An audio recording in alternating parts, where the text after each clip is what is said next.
Basically what I'm trying to do is create a self-healing smartphone display, and at a smaller scale, just self-healing transparent materials in general. The potential of this is that maybe we might even be able to get into like materials that are able to like grow themselves using sunlight further down the road.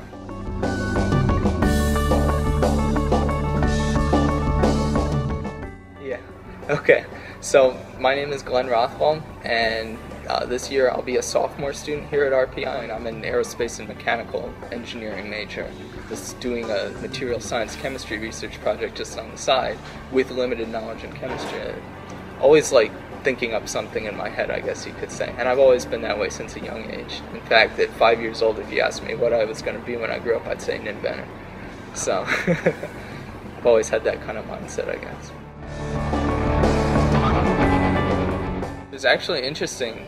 My mom texted me an article from a science journal, like from NPR Science or something, and she was like, you know, look at this, it's like really cool, like, and I read it, and it was about self-healing materials, and I had never really like looked into that or like read anything about it, so I guess that kind of like sparked my interest.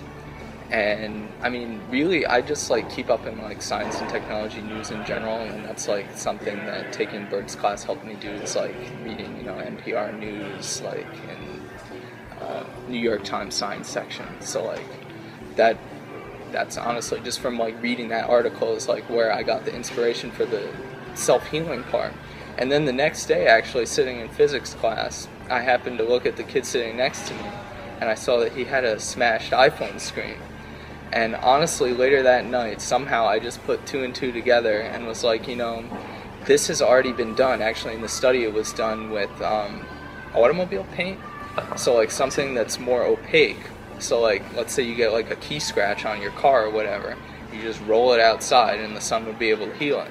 So, I mean, it's already known that there are these families of organic compounds that react with sunlight in that way, but no one's ever tried to do it with a transparent material. So really, I was just interested in pursuing that.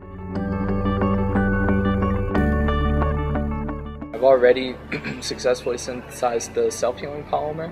So what I'm trying to do right now is I'm testing out all these different transparent and strong polymers and trying to bond the two together so that it'll be one polymer with the characteristics of both. So I'm doing that, and then I'm also participating in the Severino Center Foundry program over the summer for entrepreneurs, and that's been really helpful with getting me a lot of contacts in the business world and just getting to talk with some people and learn like what the market for something like this would be. It started out being like, you know, this would be cool, like I wonder if it could work, and then like reading more and more into it, I saw that like no one else had done it, so I started like doubting myself, like if like grad students at universities like haven't done anything like this, who's to like say that I would be able to do it? But I guess just getting more and more involved into it and really just believing in myself, I guess, and just being motivated in general. I guess the one phrase that sticks out in my mind from that class is suspend judgment. And that's really what you have to do anytime you're approaching something like so new that like no one has ever done, because you have to like look past the boundaries, think outside the box. And that's really what the class taught me to do. It taught me to approach life, I guess, in a creative way, like keeping a sketchbook, you know, drawing what I see around me, just constantly thinking of ways to improve things, thinking of the greater good and the world in mind. Stick with it, keep being creative, and I mean, as cliche as it may sound, you can definitely do it. I mean, just put in the effort, and I mean, it's not like I'm a genius or anything. I'm just a motivated person who had an idea and has stuck with it. So I think what a lot of people don't realize is that they have that power within themselves to do great things. They just have to be motivated enough and get that drive to do it.